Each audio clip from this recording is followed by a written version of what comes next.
আজকে অর্থ ও বাণিজ্য উপদেষ্টা বাংলাদেশের জন্য একটা খুশির খবর দিয়েছে।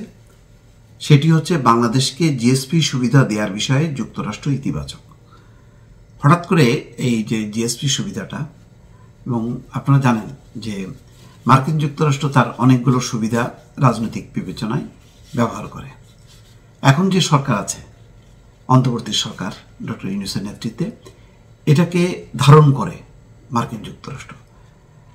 তারা মনে করে ইউনূসের সরকার মানে হচ্ছে তাদের সমর্থিত একটা সরকার। সুতরাং দীর্ঘদিন থেকে ঝুলে থাকা যে জিএসপি সুবিধা, সেই সুবিধাটা দেওয়ার ব্যাপারে তারা সিগন্যাল দিয়েছে অন্তর্বর্তী সরকারকে। আর সেই কথাটা সালেউদ্দিন আহমেদ, অর্থ বাণিজ্য উপদেষ্টা সালেউদ্দিন আহমেদ, সেটি একটি বৈঠকে প্রকাশ করল। মানে অন্তর্বর্তী সরকারের এক মাসের মাথায় নিঃসন্দেহে এটি একটি খুশির খবর। এখানে বলা হচ্ছে যে কর্ম পরিবেশ উন্নয়নের শর্ত দিয়ে 2013 সালে এই বাণিজ্যিক সুবিধা বাতিল করে মার্কিন প্রশাসন। 2013 সালে বাতিল করেছিল। তারপরে দীর্ঘ সময় বাংলাদেশের পক্ষ থেকে অনেক চেষ্টা তদবির করা হয়েছে, কিন্তু ওই যে বললাম যে রাজনৈতিক কারণে মার্কিন যুক্তরাষ্ট্র দেয়নি। কেননা যেভাবে বৈরী মনোভাব ছিল মার্কিন যুক্তরাষ্ট্রের ব্যাপারে শেখ হাসিনা সরকারের, তার প্রেক্ষিতে এটি দেওয়ার প্রশ্নই ওঠে না, সে কারণে দেয়নি।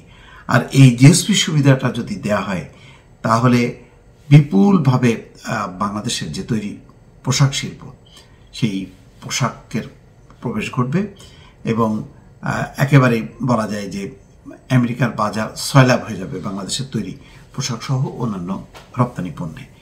তো এটা একটা অনেক বড় সুবিধা।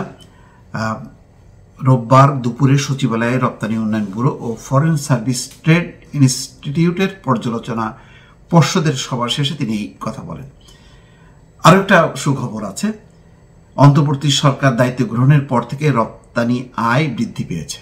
চিন্তা করেন, মাত্র এক মাসের মধ্যেই বৃদ্ধি পাচ্ছে। গেল অর্থ বছরে রপ্তানি আয় এর আগের বছরের চেয়ে 12.4% বেড়েছে। আগামী বছরের জানুয়ারিতে বাণিজ্য মেলা আয়োজনের সিদ্ধান্ত হয়েছে বলেও তিনি জানান। দুটি সংবাদ, তার মানে রপ্তানি আয় বাড়লো, অন্যদিকে সবচেয়ে বড় সুবিধাটা বা সুখবর হলো জিএসপি সুবিধাটা বহাল করতে যাচ্ছে আমেরিকা, এবং সেই সিগন্যালটা দিয়েছে। আর মার্কিন যুক্তরাষ্ট্র যখনই এই ধরনের সুবিধা দেবে বাংলাদেশকে, এটা মনে রাখা দরকার যে সমস্ত পশ্চিমা দুনিয়া কিন্তু সেটি অনুসরণ করবে। ফলে একটা অপার সম্ভাবনা বাংলাদেশের এই যে গার্মেন্ট তৈরি পোশাক শিল্পের জন্য, যে তৈরি পোশাক শিল্পে মোটামুটি তার মরণ দশা ঘনিয়ে এসেছিল, এবং ধারণা করা হচ্ছিল যে এই ধরনের অস্থিতিশীল পরিবেশে বাংলাদেশের তৈরি পোশাক শিল্পের সমস্ত কিছু আস্তে আস্তে ট্রান্সফার হয়ে যাবে ভারতে।